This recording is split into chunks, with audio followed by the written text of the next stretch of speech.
Hey les amis, c'est Fractal, j'espère que vous allez bien. Aujourd'hui on va tout simplement regarder si sur la GoPro Hero Black activer H.265, c'est-à-dire HEVC on peut l'appeler aussi, est-ce que ça va changer la qualité de notre image? Est-ce que ça va prendre plus de batterie? En gros, quels sont les avantages de tout le temps shooter en H.265 ou en HEVC par rapport à tourner dans le mode compatible, c'est-à-dire en H.264? On prend la GoPro, on la fait tourner avec le mode normal compatible et avec le mode H.265. On regarde si ça affecte la batterie, on regarde la qualité d'image. Allez, c'est parti. Hey les amis, je viens de finir le test. Tout simplement, je viens de laisser les deux caméras tourner une fois avec tout simplement donc H.264 et une fois avec H.265 ou HEVC. Et alors au niveau des résultats en termes de taille, je me suis retrouvé donc avec H.264 avec 36,1 Go de vidéo et avec donc H.265 32,1 Go de vidéo.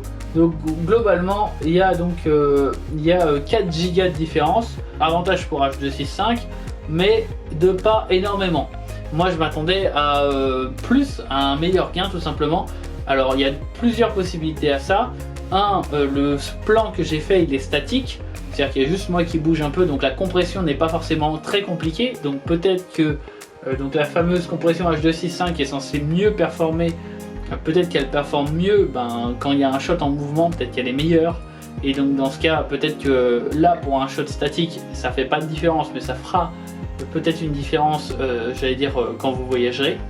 La deuxième possibilité aussi, c'est que du coup, en gros, le bitrate est le même, mais donc du coup, peut-être que la qualité de la vidéo est meilleure, parce que justement, elle arrive à mieux compresser, et donc après, le bitrate est le même, donc au final, le fichier fait la même taille, enfin à peu près la même taille, mais peut-être que la qualité de la vidéo est meilleure. Donc là, on va regarder la durée du clip qu'on a enregistré pour savoir en gros si H.265 à quel point ça pompe de la batterie. En tout cas, ce qu'on a vu, c'est que ça économise un poil de place sur la carte, donc ça permet de shooter un peu plus longtemps.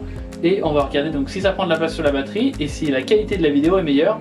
Allez, c'est parti. Alors le premier en H.264 il a duré 1h25 d'enregistrement, et donc le deuxième clip a pris 1h16.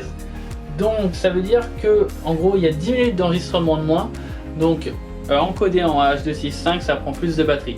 Donc si vous avez des problèmes à la fin de la journée, s'il vous manque de la batterie, il vaut mieux utiliser H.264.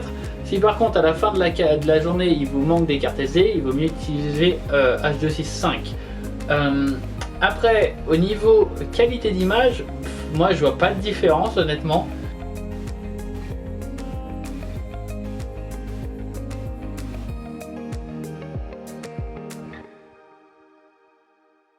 Donc voilà, pour conclure cette vidéo, H.264 ça prend plus de place que H.265, mais ça utilise moins de batterie. À vous de voir tout simplement qu'est-ce que vous avez besoin, et à la fin de la journée, qu'est-ce qui vous manque. Est-ce qu'il vous manque des batteries ou est-ce qu'il vous manque de la place? Moi personnellement c'est plutôt les batteries de GoPro qui fondent au soleil.